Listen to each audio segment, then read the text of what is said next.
system with modern medical insight to offer personalized holistic care. Currently serving as a senior consultant at the Arya Vaidya Chikitsalayam Research Institute, her expertise includes PCOS management and recurrent miscarriage care and Ayurvedic telemedicine.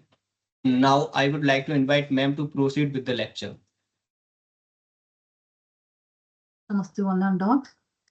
Shri Gurubhyo Namah Hari Om. Hari Om. As I introduced myself, Dr. Roopa, working as Senior Medical Consultant in ABP. As it is a very special, spiritual and auspicious day, before we start my topic today, I would like to wish you all a happy Guru Purnima day to one and all. I would like to quote one specific shloka which I feel very relevant to this today's occasion, that is Hiranyagarbhadarabdham Sheshavasadi Madhyamam Swami Srirama Padantam Vande Guru Parampara. It's nothing but offering salutation to the great sages and yogis who have passed down the ancient wisdom of knowledge through generation. The reason for me to quote this shloka at this occasion is that because of RAV, that is Rashtriya Ayurveda Vidyapita, is one such school which believes and follows and support this system till today by developing a strong and good relationship between Guru and Shishya. As it is a day, the Smarana of all our Gurus to be done, or it's a day dedicated to all our Gurus. Even I also would like to seek a blessings from all my Gurus, because of whom I am sitting here in front of you. I would like to tell few words about Guru, context to the speciality of today. Guru is one such personality who removes ignorance and enlighten us with knowledge. So that doesn't mean that Guru is referred to only a teaching faculty. It can refer to any personality or some person, like someone with great knowledge, wisdom, and authenticity also to be considered as a Guru here. So that means like under whom whatever we learn, under whom how we mold it, all are to be considered as our Guru only. No matter, our first Guru is always going to be parents, that is Mata Pita, seeking their blessings. I would like to say a few words about one such personality, because we all come across with different gurus in our life journey actually. So many gurus will be there who played a very important role in our journey. But yet there will be one such personality whom we feel like we attracted and we feel like to follow. That personality, it happened to me in my life also, to whom I followed since 2003 to till today, is none other than Dr. P.R. Krishna Kumarji. I don't say that like he was only Guru to me, he has been accepted by entire Ayurveda family as their Guru. I'm so fortunate that like I could able to spend couple of years under him as his Shishya. So seeking his blessings, I would like to start, and I'm sure that just by hearing his name, most of you might have got his picture in your mind, a beautiful smiling face in your mind, because he is the person behind all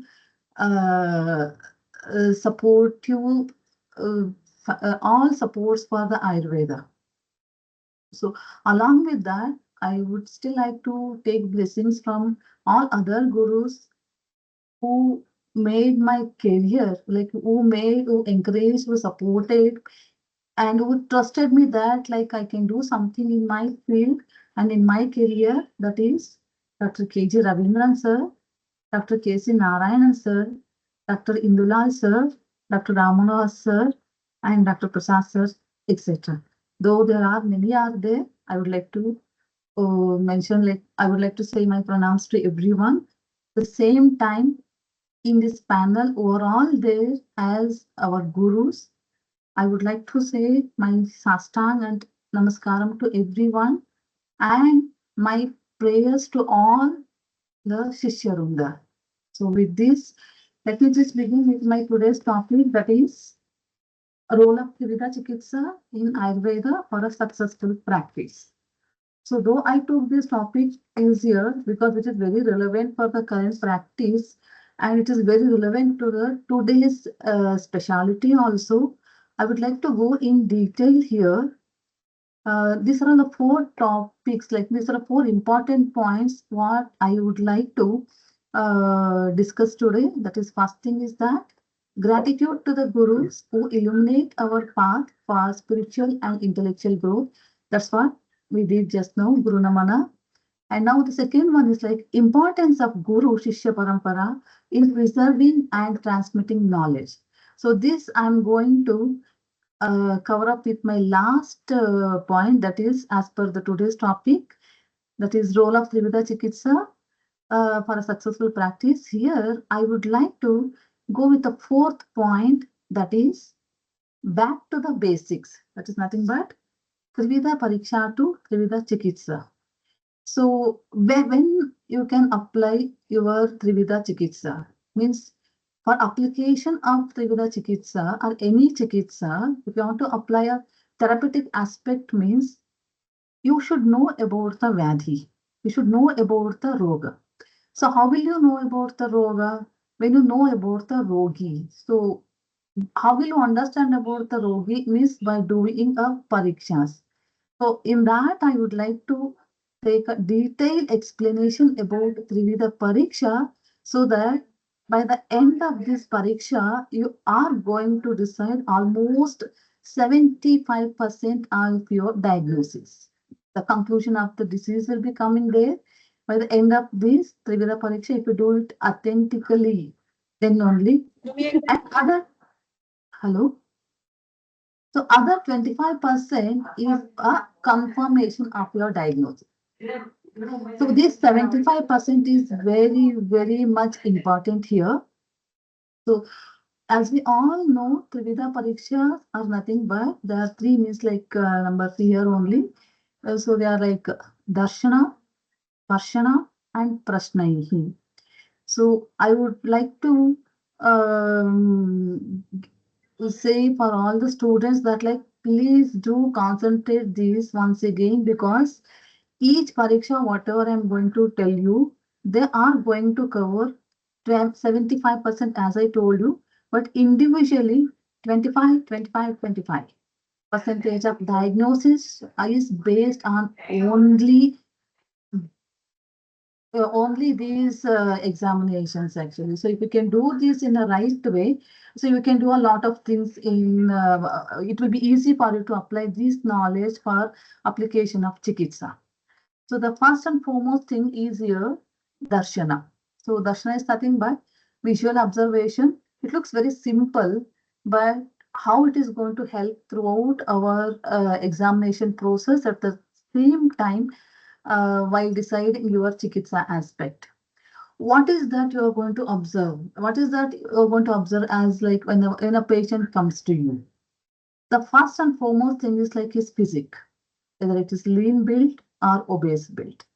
Okay. Then second thing is like, the gait, like, the movement wise. Can he able to walk properly, or does he has any discomfort? Does he need any support? Like that you can understand by just looking at visual observation. And third thing is like how he sits in front of you on the chair. Is there any discomfort, or is okay on sitting, otherwise does he want a lying down posture? These kind of things you can understand. And the thing is like complexion, the color wise. These are in general, but specifically I want to highlight certain very personally what I used to be taught in my schools are, if you can do a visual examination properly, you can understand the system which involved. Like for example, if it is a musculoskeletal system, or if it is a endocrinology, or it is like, the problem is with Sharirika or Manasika. Here, to clear cut, you can understand whether the problem is with Sharirika, that and all is based on like the way he walks or the way he sits, and you can understand. And there will be absolutely no complaints. He'll just walk into your OPD and sits. Then that shows that like when you elicit means when you go for next next investigations like darshana sparshana, like sparshana and prasna, that time you can understand. Important thing what you can understand by just looking is that Prakriti, by just on the Prakriti is like a first line of understanding. I'm telling it's not like only by looking you can understand. Second thing is like a Akruti. Third thing is like a Gati and the complexion wise. So I would like to elicit here, I would like to take two system of diseases here so that based on that examination, I would like to brief what are all the things you have to understand here. One case I would like to take it here as a rheumatoid arthritis or an arthritic spectrum. You can keep it. Don't keep like only the rheumatoid arthritis. Maybe any kind of arthritis that is a musculoskeletal disorders. Keep that one side. And second side is that you can keep it as a metabolic disorder. So two set of classifications, just make it here. So here, when it comes to the musculoskeletal, in case of arthritis and all, you can see the discomforts, like, with maybe due to knee pain, may not be able to walk, or maybe due to your gudrasi, back pain and all, may not be able to lie down. So what are all the things, like, musculoskeletal means like related to the joint, related to the movement, what are all the things you have to observe in details. When it comes to second, like endocrine or like a metabolic disorders, the build, especially in case of gynec cases, I am telling you actually when it comes to Stri Roga, build twice only, it is very important, like whether it's a lean or obese. I'm not specifying now only the PCOD here actually, okay? I'm just taking it as a metabolic disorder. And the second thing is that the complexion wise, whether there will be a darkness in the neck and acne on their face or external facial hair or central adiposity, like, only their build will be normal, but you can see a obesity around the navel. And hair fall may not be able to understand by visibly unless and this until they specify, but definitely you can see a central baldness, thinning of hair and central baldness. These are all the external features when it compared to the two system what I have taken as an example. Doesn't mean that like should be there with each and every system also. Here you understood the system which is affected, and the second thing is like whether it is a Sharirika or Manasika, and the third thing is that uh, Prakriti to some extent. So here you covered almost, though I say 25% of your observation, whatever visual observation you do, here you will confirm your diagnosis is 25% as I told you, but again I'm telling that only 15% of your visual observation we can do it by Darshana Pariksha. So what about other 10%? I'll explain to you when it comes to the next two other protocols of examinations. Because by this only, by looking up to your patient only, it is very important to understand all these factors. So next comes to Sparshana. Though second one comes as a Sparshana, I would like to go with my third thing, that is Prashnaihi. Because when I took an example as a musculoskeletal system, unless and until you don't know the intensity or the severity of the pain, you cannot suddenly jump and you cannot suddenly touch their joints. So we should know that like where exactly the pain, how does it started, since how long it is there, a detailed information you need. So that's why I would like to make sure that I would like to jump onto my third category, that is third protocol, Prashnaihi. So here, encourage a patient to detailed explanation from his side. Though you might be having, we are all getting prior to the patient like cases, files and all will be there. But make sure that like whatever the problem he or she has, tell them to explain in their own words so that it is going to give a lot of important factors to understand the severity of the problem. So interrogation is the most important, and which facilitates the patient doctor relationship is very important here. Unless and until you don't reach your patient, he cannot open up his history. It will be just superficial. It will be just superficial. That's what whenever patients walks into your OPD and sits in front of you, these are the key words I'm telling you to all my dear students. If you address your patient by calling their name, they feel very happy. These are the key words. I think rather than like sir and madam, if you can address them as X or Y, and make them like, if you utter their name, if you address them, they feel very much comfortable in your first consultation only. So then afterwards, you take a detailed list in that prashna. How does it start it? Don't forget to encourage them to tell about their family history, because they say that like, it is not a simple and easy thing actually. Taking family history is very important. Though the patient says that like I have only knee pain, but try to make sure that like was there any history of other joints also, which because as per the botheration he will highlight his problem. It is a doctor being in our faculty, we have to understand, we have to make sure that like how much we can interact with them, interrogate with them, or how can we can elicit the proper history from them. So here, so interrogation is the most important and facilitates the doctor-patient relationship. For example, like a Pramukha Vedana, Vartamana Vyadhi Vruttanta, Purva Vyadhi Vruttanta, Vyaktigata. So here, like taking a proper history is very important, how and all. So now almost here you cover your 25% by taking a proper history about his complaint, whatever he is appearing for you.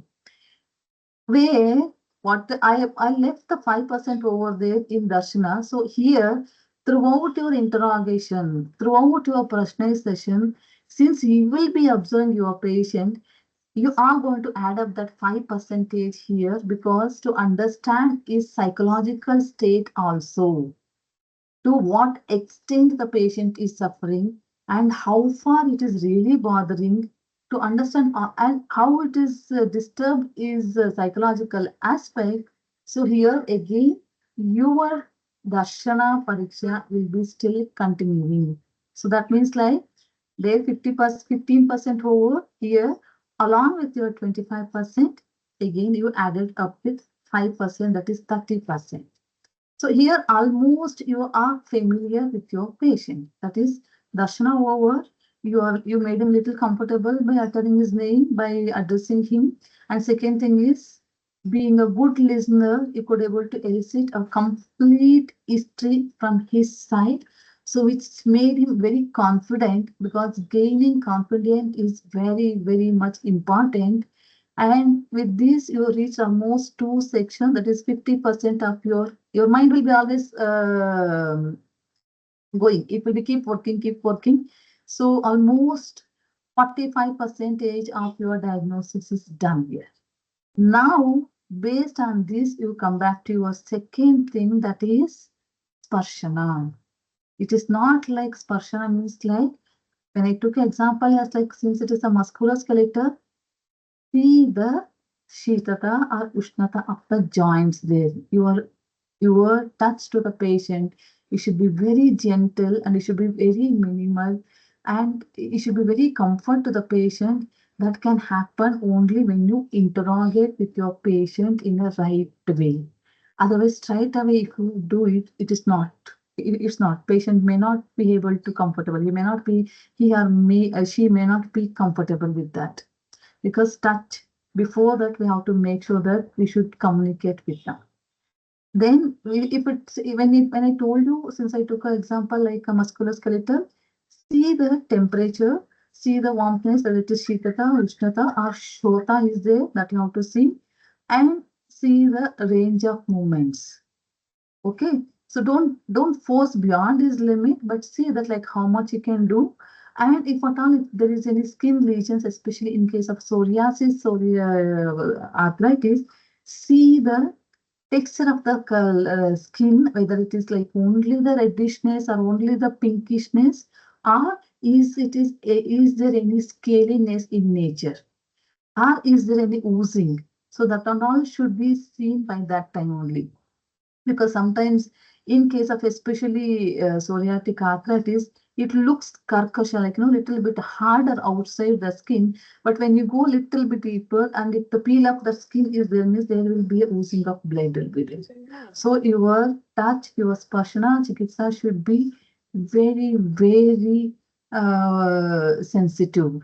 So though by touching you almost reached your patient, once you once you have seen the patient with direct face to face, and second thing, like you interrogate the patient properly so that you could be able to get a maximum history from their side. And third thing is like the moment you hold their hand, they will be completely surrendered to you if you have followed the darshana and prashna properly. So eliciting a joint, though may say that like my knees are bothering, don't ever never forget to do a complete systematic examination. That means including other joints also. If the patient is not able to comfortable on sitting posture, make him to lie down and do all thorough examination, including a abdomen also, because you have to see even in the ribs side also you have to see, because though it is not very highlight nowadays like costochondritis case, but it is very very important to see that also on examination, especially while lying down. So when you make the patient to lie down on a table and examine, tell him to take a deep breath and ask him to release it so that you can understand, is there any disturbance even in a small cartilages that is in the ribs. At the same time, do the para-abdominal examination and SLR, everything you have to do in detail. When it comes to oral examination, oral cavity, don't make it as a habit to see only a GIF form. Don't say that like only the coating is there, only to see the Agni, we all will be seeing a Jihva. I do believe that. But when it comes to rheumatological factors, please give additional importance to see the teeth, dental.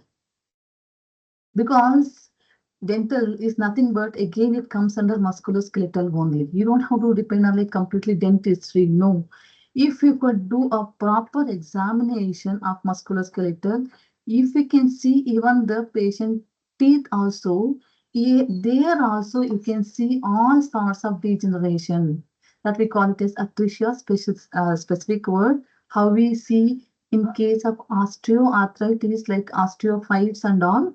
Here also, though the crookedness of your teeth can be seen, that can be seen only while examining your oral cavity. So that is also a very important factor. I never forget to see the caries. I never forget to see the gums. Gums examination is also equally important, because if it is a RA cases and all, if it is an osteo related thing, then the degeneration, and if it is like a what you can say like a Vata spectrum of diseases, you can see a gingivitis there. You can see a sensitivity of the gums there. You can see a bleeding there actually, because all those things are a systemic complaints only. All those are systemic problems only, but depending upon the sthana, it is separated. That's all. So please make an extra attempt to see the dentist also, so that if you if when you do a treatment for the sharirika thing, like when you treat as a rheumatological baseline of treatment, when you follow, no doubt it obviously it will cover your dentistry also. So while taking a history, it is mandatory that to ask each and every patient with respect to the rheumatological background, have they undergone any recent root canal treatment, or is there any history of dental caries, or is there any history of sensitivity of gums? So these are all a very important thing which you can cover along with your systemic problems. So with this Sparshana Chikitsa, no doubt with all these things, as per Yogaratnakar, it is mentioned like, Sparshana means we are just thinking like only the Nadi Pariksha. Nadi Pariksha is so important here, so that I don't know, you will connect very personally to that. No, But not make at it all. as a make it as a habit of checking pulse in each and every person. It should be mandatory, no matter whether we will understand or not, no matter whether we will go deeper, whether we, because patient do ask that like, हमारा नाड़ी देखिए, just see my pulse कैसा है. That doesn't mean that like you have to explain to them with respect to Ayurvedic way. If you can tell the names also, like, okay, little bit pulse rate also, pulse is fine like that also. It is very much important, because if you keep practicing Nadi Pariksha, I'm sure that one fine day you can learn lot of things from Nadi Pariksha itself. It is by habit it should come, Tell and that. it is by habit only you can learn lot of things Is this as my per cover? Nadi Pariksha. So Ah. here, by doing this Sparshana Chikitsa, again you could do you completed your 25% of your diagnosis protocol you applied here. Along with that, though it is a Sparshana Chikitsa, but it will be under your darshana only. So again, what I kept that like 5% over there only as a darshana pariksha here.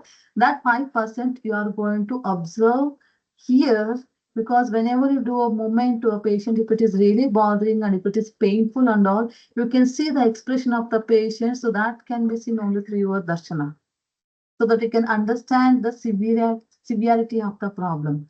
So here, again, that 5% will come to here. So here, 30%, 30%, 30% of Prashana Chikitsa, 30% of Prashnaya Chikitsa, and again, 15% of your Darshana Chikitsa. So totally end of these Trividha Pariksha, you cover 75%, means like your diagnosis is almost done. So that is how that's how you are all taught here. These are all the very important diagnostic protocols for all of us in our initial days. Why I'm telling only Trividha Chikitsa, Trividha Pariksha here means, since I'm talking about here outpatient based patients, but when patient comes to you as an inpatient, then the elaborate way of this Trividha Pariksha itself will be in the form of like Astavidha or Dashavidha Pariksha. And since the patient is going to be with you there for a couple of days, even if you can miss certain things, that you can cover up in the next day like that. But when it is in the OPD patient, like outpatient, in a minimum time, in a short time, you have to see everything. So that means whatever the quality of time you spend by getting a proper history from your patient is very important to apply the knowledge of your chikitsa. So based on this 75% of your diagnostic protocol, now you are going to decide whatever the investigations they need, what are all the basic things which you have to write it down. That is for the confirmation of your diagnosis. It is not like only when they enter into your OPD, you are going to write all investigations.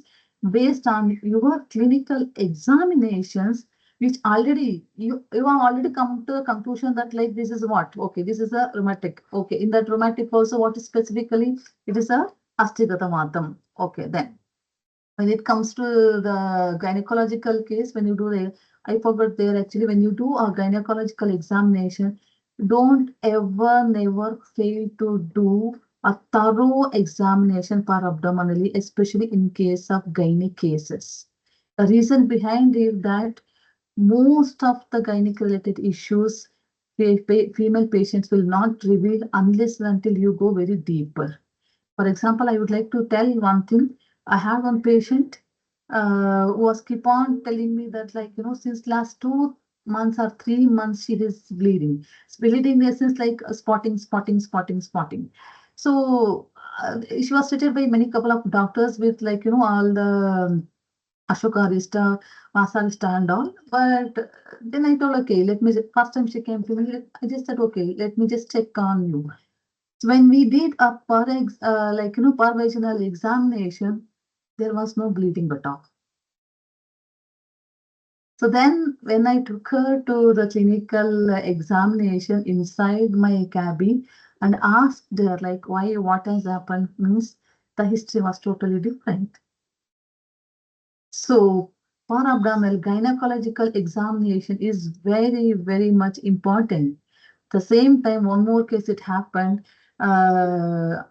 chronic amenorrhea. Like, she was not getting, she didn't get a period since last 5 months. But our first baby, she was still feeding. That is the 11th month baby. First one is that. So everyone thought that, like, it's because of feeding, she's not getting periods actually. So when she came to me, like, because first after 15-20 days, on the first month, she got her periods.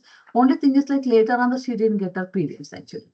So then I told, okay, let me just examine you. But that they don't want. They wanted that because some festival is going to come to overcome. She just wanted to make sure that, like, on those days, she should not get her periods. For that, she wanted something like either postpone or to prepone her cycle. So then I said, like, okay, let me just examine you.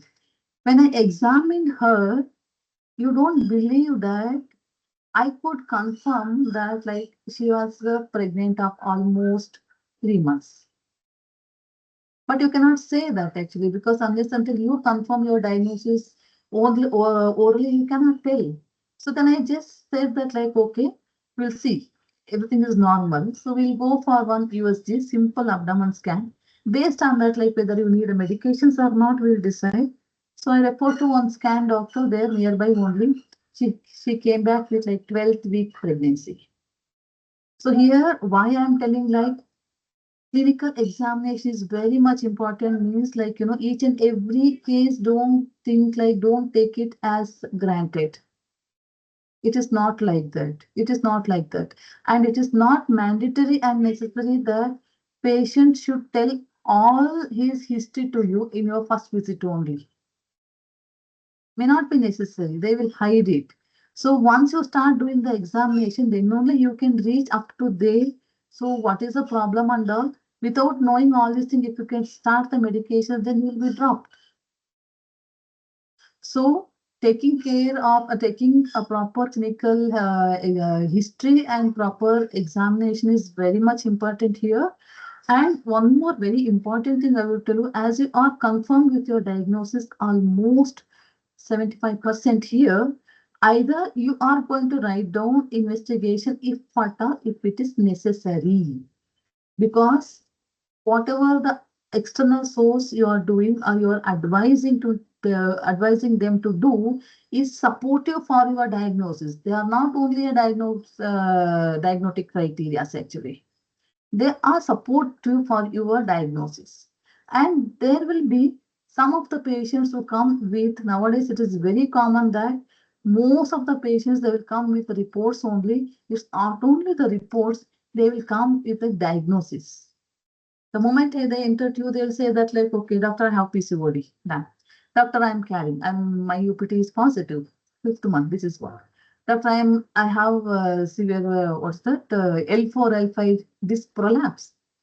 Up to them. That means most of them, they are all the Google doctors. Most of them, they will come to you with a diagnosis and with a report only.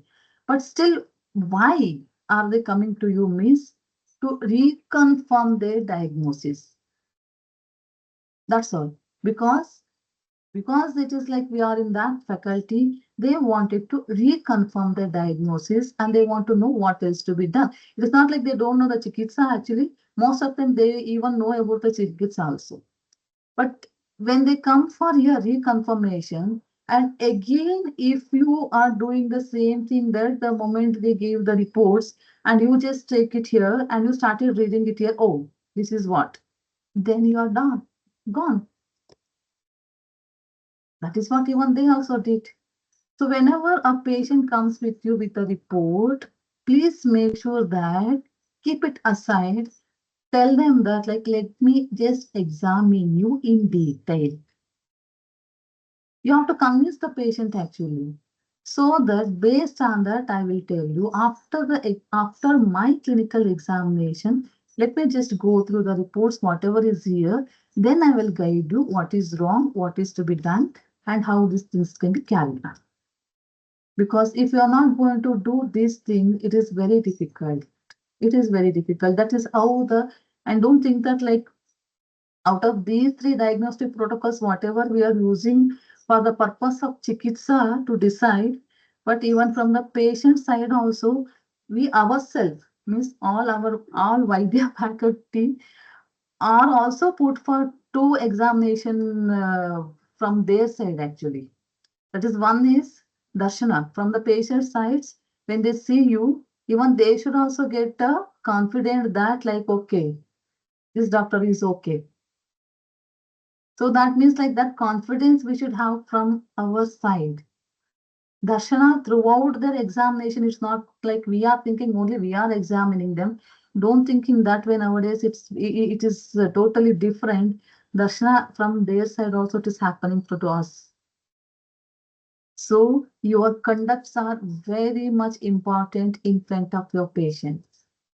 It's very, very important how you present yourself, how you behave yourself in front of a patient, and beyond that, how confident you are in your clinical practice. That is also very important.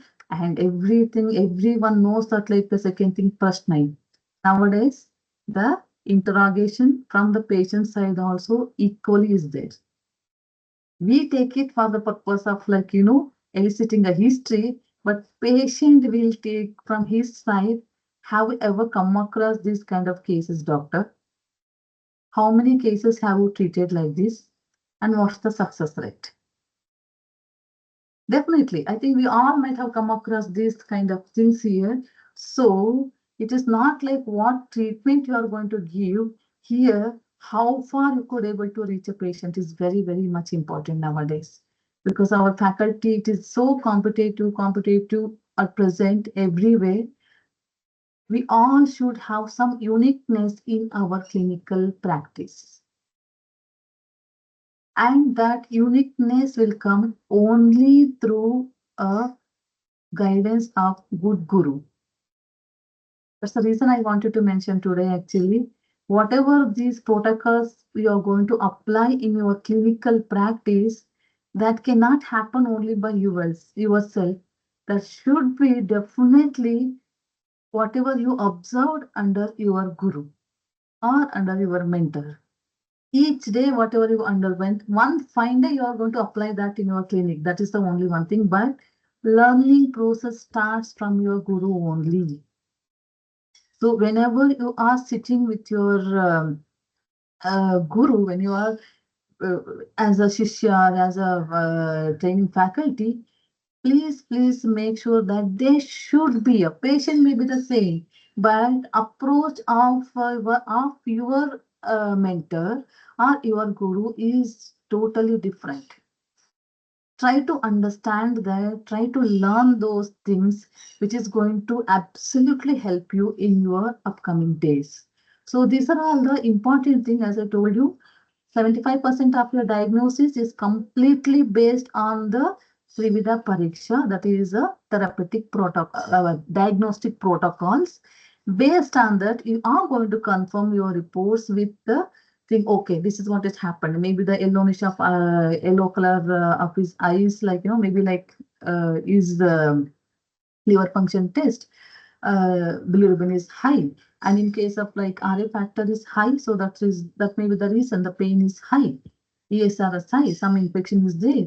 And in case of PCOD, the volume is more than 10 ml, and she has a history of multiple cyst. So that may be the reason, she's not getting her periods.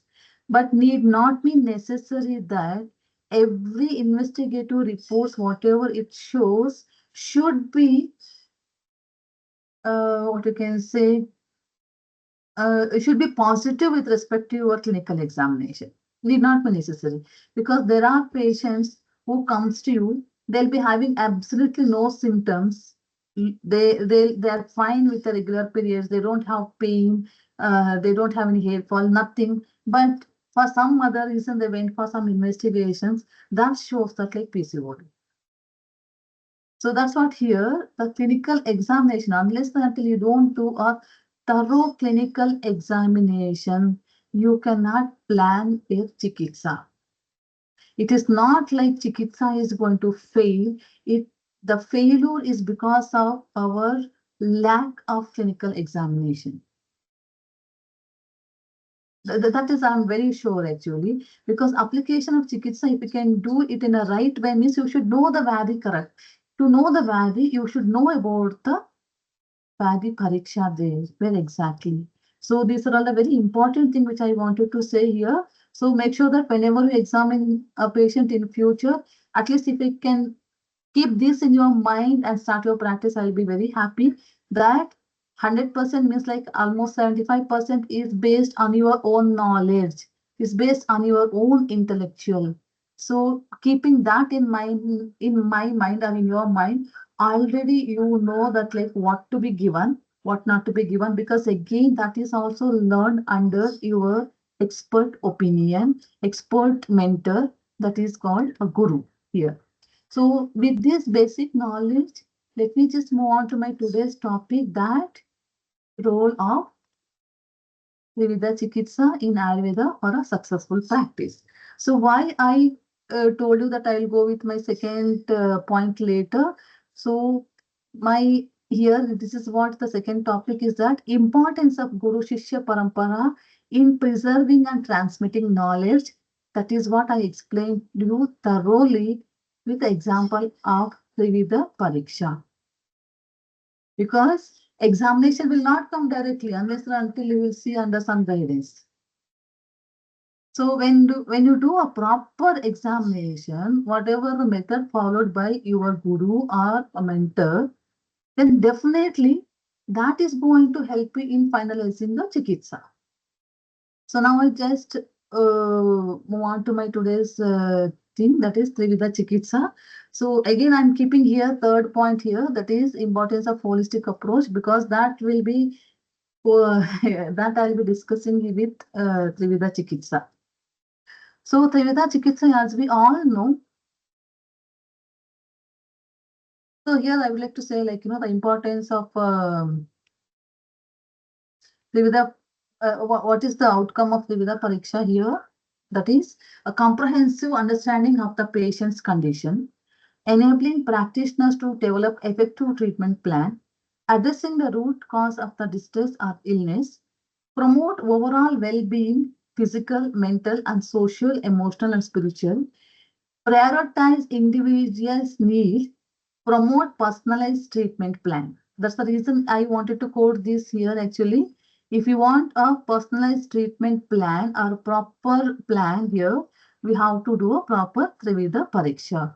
So prioritizes individuals' need, promote personalized treatment plan, incorporating multiple modalities of treatment. That means like it's based on your riti. What is that you are going to plan for your patient? So let us just move on to my today's topic, that is Trividha Chikitsa. As we all know, Trividha Chikitsas are like three number. That is, one is Daiva Vapashaya Chikitsa, Yukti Vapashaya Chikitsa, and Sattva. Here, I would like to quote my successful cases, what and all I treated following Trividha Pariksha and applying this Trividha Chikitsa, so that it will be easy for you to understand rather than telling in theoretical way. first thing I would like to take this one. It is a Daiva Vyapashya Chikitsa. So it's based on a spiritual aspects of healing. That's a faith, a prayer, and divine intervention here actually. Though I treat all sorts of cases in my OPD, uh, I got a chance to treat couple of infertilities based on their blessings of Dr. Krishna Kumarji again, because he was the one who promoted and supported me to take up that case based on Daiva Vyapashya Chikitsa, applying a knowledge of astrology here. So I would like to emphasize, I would like to make sure that here role of application of here astrology is very, very important when it comes to any kind of valley, but especially in my career, in my practice, this helped me and made me so strong in believing astrology that uh, as I was treating the infertility cases in 2019 and 20, he told me to specifically enter their birth star. Okay. So I started writing down, and there was one such star, irrespective of their age, that means like married life since 12 months or 13 months to married life till 24 years. So irrespective of their age, you try to understand means patients from 24 years to 52 years. I had a patients, almost 23 to 24 couples I had with the same nakshatram. I have a documentation of that. So as I started documenting based on their star and all, this made me to think like, why only that particular star is like that. So when I discussed with him, he told like, most of them, because their time was like that only, most of them are going to consume no matter whether with the treatment or not, definitely with the treatment, because when they need a support for correction of their physiological disturbances, 2020 March onwards, like most of them, they're going to conceive. That's what he said to me. You don't believe that 23, 24 couples I was treating, and out of that, with all the medications I'm telling, actually, wherever it was necessary with the medications, because most of them is age-related and health issues used to be there actually, 18 couples conceived. So I have a documentation of that actually, which made me very, very, very strongly to believe astrology. Otherwise, also in our hospital, we are all blessed to have come across such kind of things in our hospital, because where all these things we consider even in our routine life also, even for conducting, even for doing certain chikitsas, we will not do it each and every day like that. Especially certain treatments will not start on Saturday, and patients' birth star, if they have, it will not start on that particular day, certain treatments. So we do follow all those things. But here, why I told this one means like, the role of Daiva Vyapashya, the spiritual aspect, it is so important here. It is no matter some of them will believe or not. It is again question, like, it is left to them. But as per my successful rate, I am telling actually, I have a strong document for this one. This is one thing I wanted to highlight here. And second thing is that need not be necessary we have to believe it as it is, because we have a beautiful thing when it comes to the children, like, Graha Chikitsa actually, like, so Graha Chikitsa is a one thing when it comes to the children, Potana Chikitsa and all, irrespective of any religion or custom and all, till today, there are certain things we still follow in each and every of our house when it comes to our children. For example, if they're crying, there may be a reason, many reasons for crying and all. They'll be a little bit irritated. They may be having any discomforts and all. We believe that that is because of the negative energy, and we start do that, like, we'll remove that negative energy in our own way, and that is giving result. That is still giving the result. So these are all the two importances which I wanted to highlight with respect to Daiva Vyapashya Chikitsa, because It is very easy if there is a problem, you can heal. But when it is called as unexplained reason, everything is normal, but it's not happening, means like definitely the role of Daiva Vapashya Chikitsa will come there. It is left to you how far you can convince your patient, but there should not be any force for anyone here. So this is the one thing. Other than that, in our lifestyle, this is going to cope up with respect to reducing the stress, anxiety, and emotional distress, which is very much common nowadays. And second thing, it is like Yukti Vapashya, which is a rational approach to treatment, like herbal medications, dietary modifications, or lifestyle changes here. So whatever you learn, whatever you understood based on your pariksha, you are going to plan your line of treatment here. So that plan is again how far. Again, the learning process, whatever you understood from your guru or mentor, the cases may be the same, but application is different because the patient is different here. So definitely in one or the other way, we have to use our yukti while prescribing any medications or while applying any therapy here actually. So one such good examples I wanted to tell you. See, we are all blessed with nowadays, no, we will get everything as a ready-made combination of medications. Only thing is like you have to use your brain, how to use, when to use, and what to use. Otherwise, everything is ready. Everything is ready. It's not like in olden days, like we have to go pluck something, come back and do that swarasa, and you go on something, bring something, and you the kashayams like that. It's not like that. Nowadays, like everything is available. So you have to use your brain, how to prescribe those medications at that moment is very important. Avastha of a patient is very much important where your yukti plays a wonderful role. Two such important cases I would like to remember here actually. So as I was sitting in my OPD, the whole family of those patients are my regular patients. So suddenly he didn't even call me. He just came to me. OPD, that was my lunch time. Actually, I was about to leave the campus with severe urinary discomfort, severe pain. We could not able to urinate. Almost it was blocked, and we pain with vomiting and all.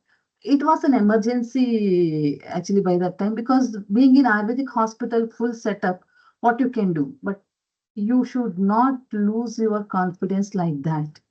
So when he came and I told, okay, let me just give some medications. It's a clear cut of calculi in his bladder. So I gave one dose of medications. Then I thought, okay, let me just see. But since he had a history of, since he had already colic pain, he just vomited all those things. So the what best we can do, because in our hospital, it is completely an Ayurvedic hospital. We don't have a emergency modern facilities over there. So what I thought immediately, no matter where will be, one good thing is that for all Ayurvedic practitioners that we'll be having hot water. Okay. So what I did, I told my staff to keep a avagaha. So in that avagaha water, I said, like, since we have all ready-made combinations here, Dashamula Kashaya. I told him to pour 200 ml of Dashamula Khata in that avagaha tub, and I asked him to sit there for avagaha sveda. That's all.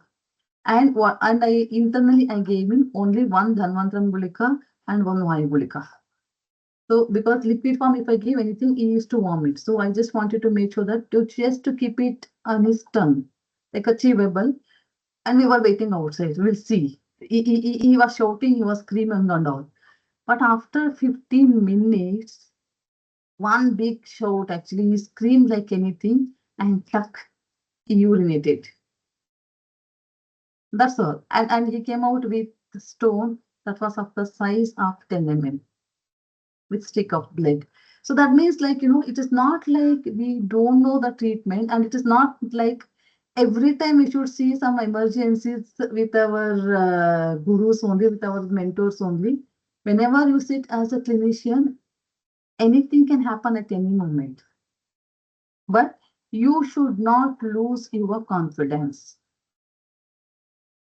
So that confidence, how it will develop, it is not, that confidence will not develop at the emergency conditions. Since I know the patient very well from the beginning only, and they trust me, so that faith, whatever is there, which I developed between the guru and me and that patient, he was sure that something I'll view and it is going to help.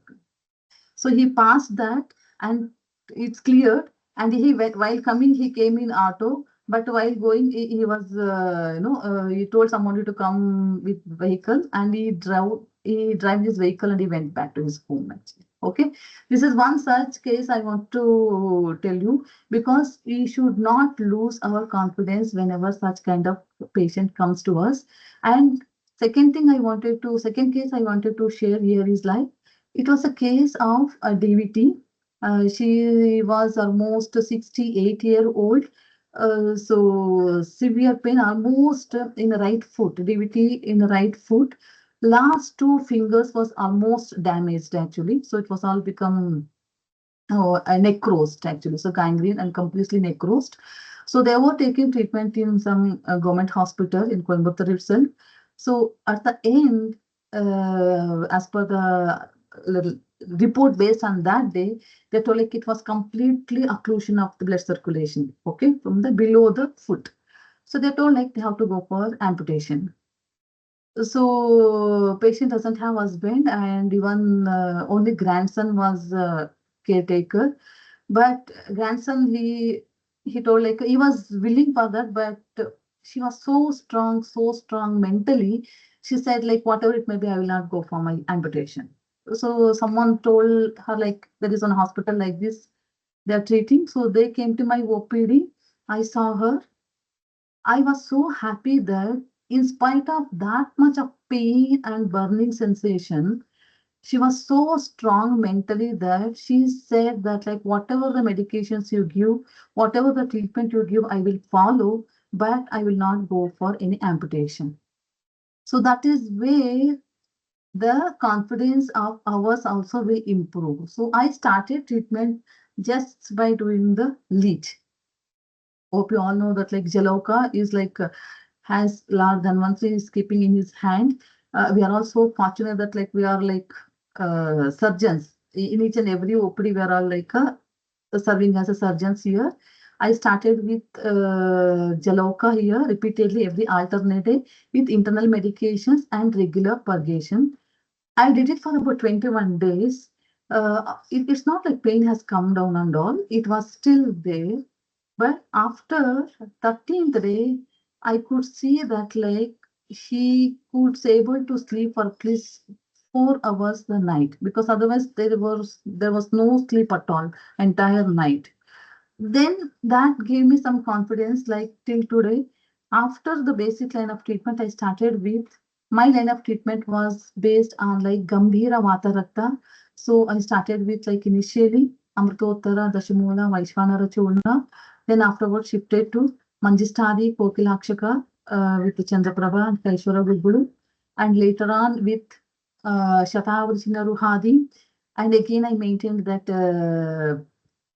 Shatavari Chinnavruhadi and Kalyanaka with Kaishara Gugulu and Chandraprabha. After 45 days, when we took her again scan, DVT scan there, it shows that little bit of improvement in her blood circulation. But I could not say one finger out of that. But till today, patient is doing very well. She's walking, doing all her work. She's very independent, and she's still coming to my OPD. And one thing, video photo. So third important thing what I wanted to share is a Sattva Chikitsa. So Sattva Vajya is So Sattva Vajya is one important factor here, a psychological aspects of healing, counseling, meditation, coping strategies, and improves mental well-being. Because this is the one thing I tell you again, if the patient is not in a state of taking any medications, no matter whatever you give, as based on your yukti, whatever you take blessings from your guru.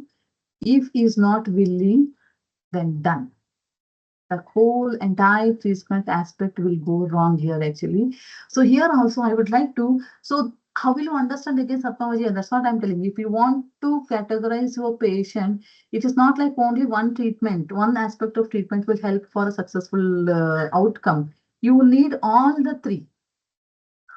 You need definitely the role of Persia. You need to know the patient's psychological aspect, how far he is coping up for our treatment, how far he is able to understand our line of treatment, and how far he is fit for our treatment is also important. So then only based on your rational approach, whatever the medications you give, that is going to help him. So one such case I would like to remember here, based on the Sattva Vajaya Chikitsa. It is a very, very interesting case, which I wanted to tell you, and a very rare case also. It's a female patient. Again, I was under my treatment for preconception also because of thyroid and all. She had an issue, but conceived naturally after my treatment. What happened? Usually in 12th week, we'll go for a NT scan. Okay. So in that, it shows that like the fluid in her spinal, like, in the back of the neck. So the screening was not good. So they said like, okay, we should be careful. So based on that, like nuclear sign, like, NT scan, they advised to go for a screening test because this is one of, as you all know, it is one of the tests to rule out genetic issues, especially the Down syndrome. So they did the screening test actually. So screening test, it was not confirmed. But the problem with me is that person, actually as a patient, she is highly vata, highly typically vata. And in her case, rest of all things were normal, like, though NT scan little bit of that fluid was there actually, but screening was 50-50, it was not confirmed. She had a history of leakage of amniotic fluid. So whenever they check her, the amniotic, that is oligohydramnios. So there a fluid used to be so less, that was the confirmation for them that like, okay. So she has been advised from all the modern faculties to go for termination. But we requested, and I told that like, okay, we'll go for a 20th week anomaly scan, then we'll take a call. But 20th week is too late actually. Nowadays we don't have permission. Na? So patient came to me, then she said like what to be done. But we said like, okay, we'll go for even anomaly scan. But from the day one, since I know the history of the patient, since I know her prakriti very well, since I know her ailments related to the issue, whatever and all, I was damn sure that this baby is going to be healthy only. There will not be any chance of genetic related issues. I was very strong from the day one. So when I told these words to her, she took that very positively and she has decided that, okay, doctor, then if that is the case, no matter whatever it is going to be happen, however is going to be my child, I'm going to continue my pregnancy. So with that, we carried on till 4th month with our own medications. I was keep on giving like special kashams to support her amniotic fluid actually, like Amrita Bala and Vidari, that I have to give. And I used to give something like Pushpanda Swarasa also. So the concept like Samana Rudhi based on that, because with internal medications like Kalyanaka Gruta and Falasarpi. So 5th month when they took a anomaly scan, again there was a problem with her nasal bone. Means it was not like a problem with her baby's nasal bone, is that it was short than compared to the normal measurement. So that is where her gynecologist has confirmed that it is 100% going to be a Down syndrome. There is no other chance at all. So, in fact, she made her to see all the Down syndrome pictures of those babies, how it is going to be, and is it necessary for her to take a risk. You just understand it is so difficult for a mother to see the picture of those babies, not so easy. But she was so strong mentally and she has such a faith in me.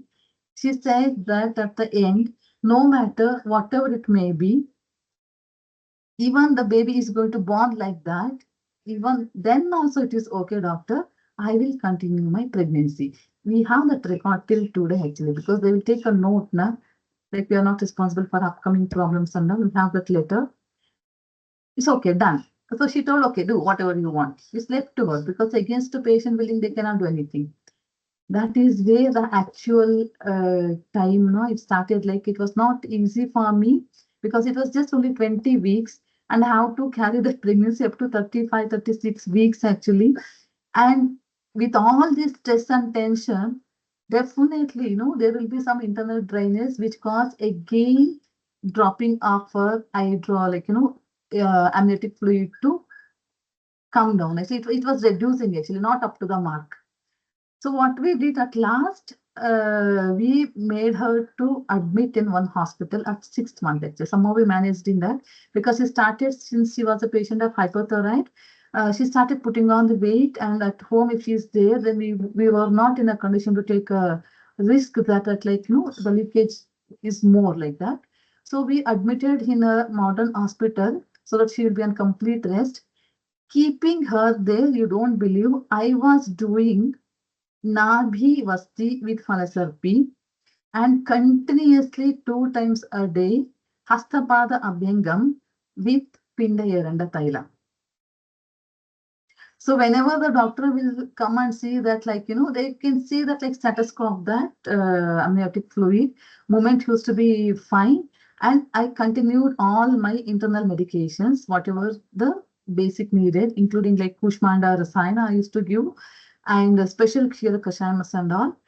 Finally, the outcome, no, she delivered a male baby of 3.2 kilo who is absolutely healthy. So why I'm sharing this case is that it is not so important that only a patient should have a strong willpower. She should have a strong trust on you people. She should have a strong faith in you also. Then only the combination of all these things will work for a successful chikitsa. I don't believe in that, what is the successful means when the outcome is good. When the outcome is good, so then the result will be like this. And by God's grace, we could able to save that baby. I don't know if I have that photo to share that with you people.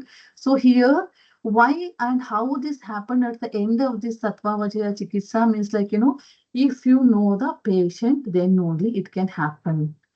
If you know the patient Sattva, then only all these things can only happen very smooth way. So this is one important case I would like to share with you all people. And with this, I would like to share a couple of some more chikitsas here actually. Yeah. So no matter whatever we do, it is not the question of what we do here only based on Ayurveda and all. Please do give ultimate and utmost respect to the modern investigative measures, whatever we need, because without any documentation, we cannot prove anyone at present. Wherever it is necessary, whenever it is necessary, please do advise them to go for investigations. Don't hesitate to do a scan or any blood test reports and all whenever your patient demand is there. So here, integrate with modern medications like complementary approach can be used alongside conventional treatments to enhance the patient outcomes and improve the quality of life. More comprehensive approach to healthcare. So nowadays, with all these things, I would like to say one thing here is that based on this, whatever I learned under my gurus and whatever I observed through their examination protocols and used my yukti and based on the patient's sattva and blessings of my guru, today I am happy and proud to say that I might have treated successfully more than 300 infertility cases. They all come with their babies, and now it's not only I became a general physician, now I'm promoted as even there as a pediatrician also, because since you know that relationship since long time, even for the babies also they will not go anywhere, they will come to us only. And again, I'm still doing my job as even pediatrician also. So as a pediatrician, when you do that, actually here educating a parents to be a good parent no thing is very much important, because whatever you teach, because throughout garbhini pariksha you'll be following, and you'll be taking care of the deliveries and all, till then you'll be doing. Even post to that, like how the babies brought up should be there, should be guided by us only. So then only we can see a good citizen, a good society in future. So it is not so easy, because things cannot be done at one fine day. Everything should start from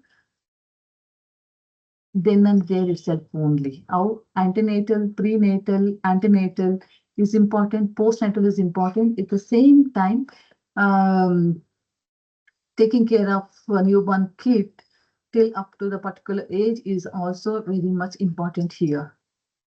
So here I would like to say scientific perspective on Trivida Chikitsa, that is spiritual practices reduces stress and anxiety by activating the parasympathetic nervous system, promotes a sense of purpose, hope and resilience.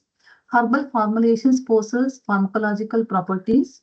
Dietary recommendation helps manage chronic metabolic disorders. Psychological therapy.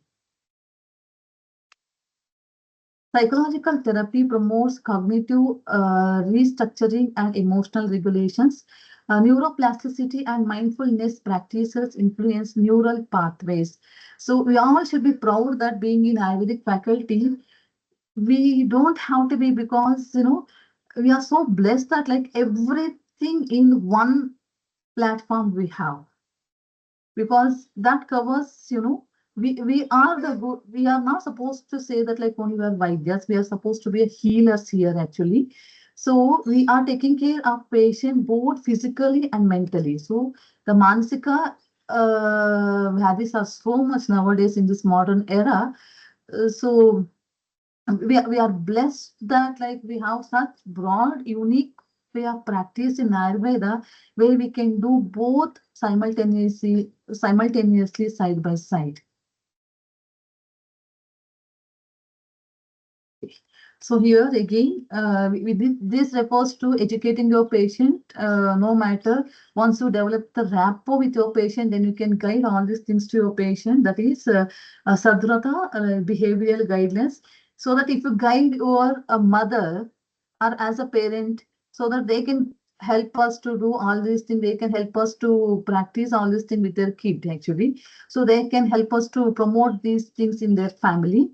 Sadvrata, that is behavior guidelines, promote healthy living, mental well-being and spiritual growth, mindfulness living and self-awareness and self-care, emotional regulation, positive relationships, feel of gratefulness, following Yama Niyama described in the Ashtanga Yoga. All those things is very important here. So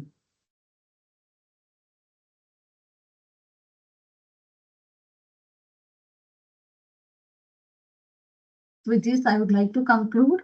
My conclusion is like express gratitude to our gurus, learn from learn from their teachings, observe and listen more, apply the principles of Trivida Chikitsa in our life, improve patient outcomes, personalized care, be a good listener, which I told you in the beginning only, holistic understanding, open to interrogate with modern medications is very important. And here with this, I would like to cover, as I told you, one point I left it still there, that is importance of holistic approach to the overall well-being that can happen only when you do your Trivida Chikitsa. So again, that we understand only when you when you work under or when you be under such guru. Without guru, nothing can happen. So here, all these things, whatever we are doing is here, is a key transfer knowledge from our gurus only.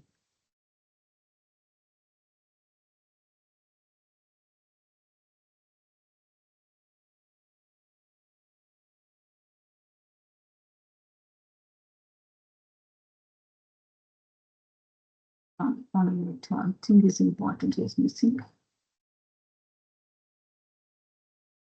So with this, I would like to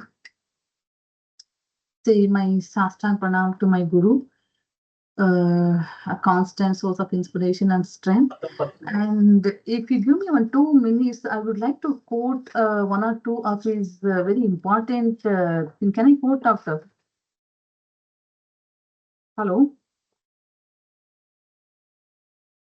Hello. Hello. If I can give me only 2 minutes, I can tell a few words about Krishna Kumarji's quotings, which is very much relevant to today's topic. Is it okay? Okay.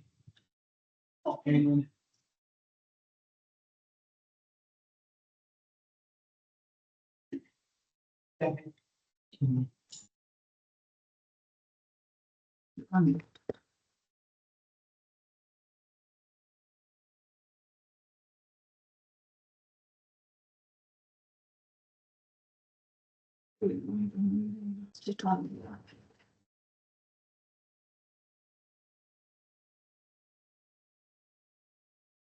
So these are all the important quotes which I hope which inspires everyone.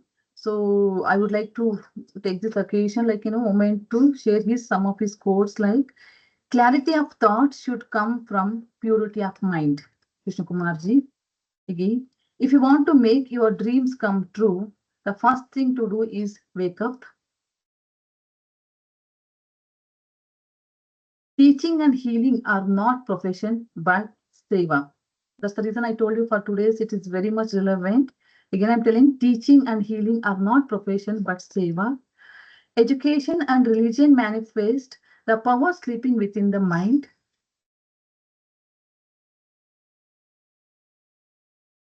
Have tremendous confidence in yourself.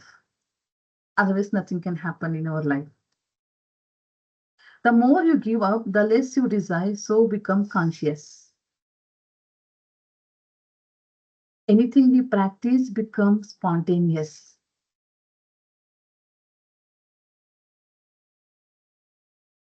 Whatever we are in the creation of the life is because of the Lord.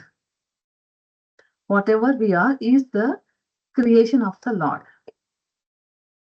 Practice anything for 7 by 41 days, it becomes your habit.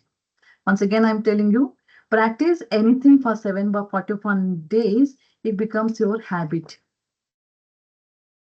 Keep reading, came as you evolve new meaning and derive. So with this, I would like to seek a blessing from all my gurus, and I would like to wind up this session. Is there any queries? Is anyone is having any doubt, then please ask to ma'am.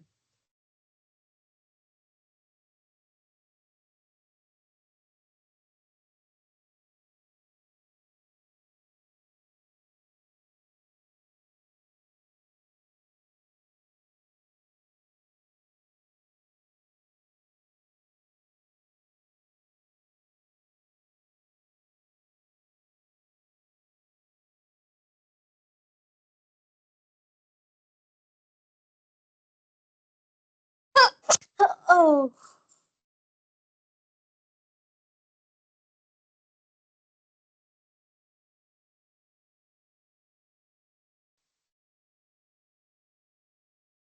Anyone has any doubt?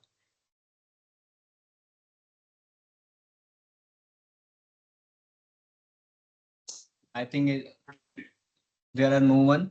So रूपा जी बहुत अच्छा बोले आप, लेकिन Thank you, sir. धारा, इसको हम लोग हिंदी में बोलते हैं धारा प्रवाह. Thank you, sir. Thank you. Non-stop talk. Very good. Thank you. Thank you, sir. Thank you. So only one thing I would like to tell here, you should be always humble enough to know I can be replaced. Okay? You should be always humble enough to know I can be replaced, but wise enough to know that there is nobody else like me. I feel that that is how what we should be in our lives, sir. Thank you ऐसा very much, sir. ऐसी बात नहीं है, लोग जो जो आप समझाना चाह रही थी तो वो लोग समझते चले गए, इसीलिए ऐसा कोई बात नहीं होता है। लोग समझ गए इसीलिए नहीं पूछा होगा, क्योंकि आपने काफी डिटेल में कुछ बताया ना, इसीलिए। Thank you, sir. Thank you sir, thank you. Thank you, sir. Thank you.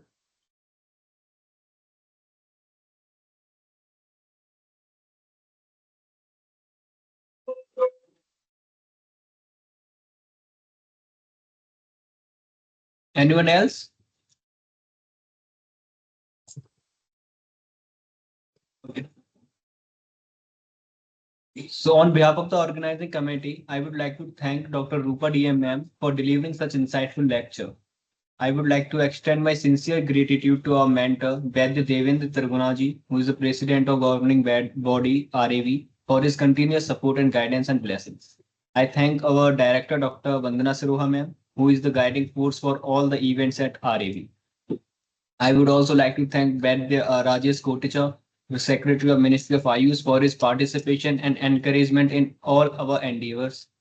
Most importantly, I would like to express heartfelt thanks to all the gurus, sists, and other scholars who, with their presence and active contribution and participation, make this webinar a successful one.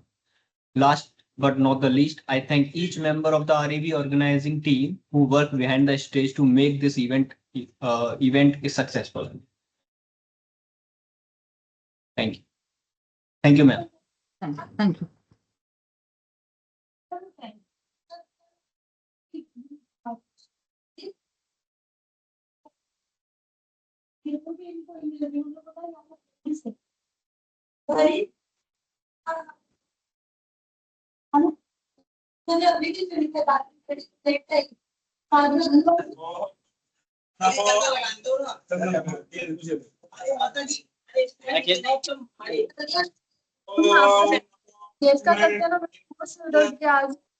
Tripathi ji नमस्कार। कैसे हैं आप? सर्वदेव नमस्कारं केशवं प्रतिगच्छति दैवाधीनं